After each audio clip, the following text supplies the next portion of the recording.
На денешната седница на Советот на Скопје ќе се разгледува извештајот за извршувањето на буџетот од минатата година. Извештајот, како и сите години претходно, покажува дека главна преокупација на Коце Трајановски бил раскошот и луксусот на Никола Груевски. Се трошеше за барокни фасади, за плоштади, фонтани, луксузни административни згради и за други непродуктивни трошоци.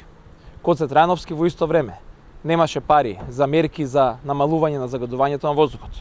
Немаше пари за подземната сообраќајница, немаше пари за проекти за енергетска ефикасност, ниту пак за нови мостови и главни сообраќајници во градот. Ова време заврши. Доаѓа ново време и нова градска власт, која во прв план ќе ги има пред се интересите на Скопјани. Во оваа прилика сакаме да најавиме дека веднаш по смената на Коце Трајановски на локалните избори во мај ќе предложиме ребаланс на буџетот со кој што веднаш ќе ја запреме изградбата на панорамското тркало. Веднаш ќе ја запреме изградбата и на барокните фасади, како и на сите други пропратни објекти од Скопје 2014.